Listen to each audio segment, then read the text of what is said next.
Hey everybody, Brandon Swanson here from Most Valuable Podcasts, and I'm now previewing the ALCS between the Toronto Blue Jays and the Kansas City Royals. This is going to be a good one, folks, because in the ALDS, wow, we had some great games. The Toronto Blue Jays come back against the Texas Rangers in dramatic fashion, coming back from a 2-0 deficit, beating them. Last night, it was epic. Folks, this was a great game. And a bat flip that you'll never forget. Joey Bautista. What a flip. Good for the game, bad for the game. Honestly, it doesn't matter. It was in the moment. He had a huge home run. He loved it. I loved it. On the other side for the Kansas City Royals, couple of afternoons ago, down 6-2 to the Stros. It was all on the line. They could have been going home. They come back, win 9-6. And then they come back and they win last night 7-2 with Johnny Cueto giving up 2 runs on 2 hits in the second inning. And that's all the Astros had. This is going to be great, folks. We've got 2 offenses that are flying high right now. And we've got to look at pitching. That's where we have got to look at right now. We've got to look at pitching for both of these teams. For me, for the Kansas City Royals, Johnny Cueto, he's got it going. I am not worried about him. I am more worried about Yordano Ventura. What's he going to do? He needs to get it going. He needs to start picking it up.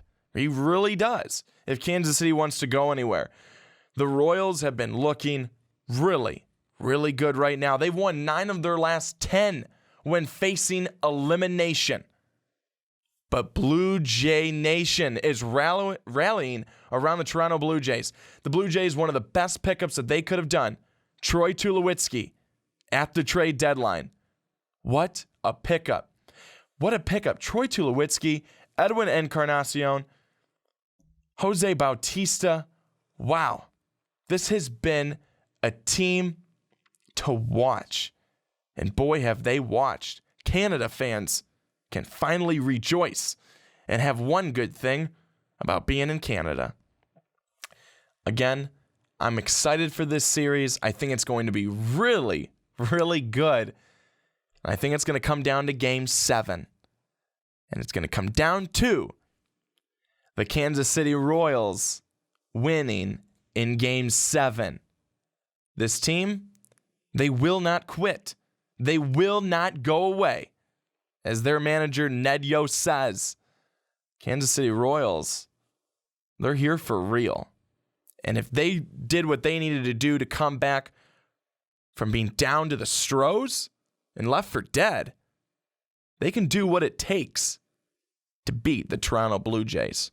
But it's not going to be easy because the Toronto Blue Jays, they've got the firepower, they've got the pitching, but the Royals, have a little bit more. Especially when you go into the bullpen. Wade Davis, he's one of the best. That's why I've pegged the Kansas City Royals to be headed back to the World Series. Against, I'm not going to tell you. Because we don't know yet. But I have an idea. And it's pretty windy around there. That's all I got to say. Folks, in this one, let me know what you think down below. What do you think? Toronto, Kansas City. And why do you think that team? Why do you think your team will make it to the World Series and win the ALCS? You can follow me on Twitter at young_swan19. You can follow Most Valuable Podcasts at Most Valuable Pod. Just previewed the ALCS between the Toronto Blue Jays and the Kansas City Royals. The Kansas City Royals in 7. Don't forget that we started a Patreon page. Go to patreon.com/mostvaluablepodcasts to check out all of our reward options. Remember, you can still get our content for free by subscribing to our YouTube page. But if you want to support us financially, now you can be rewarded for doing so. The link's in the description. What are you waiting for?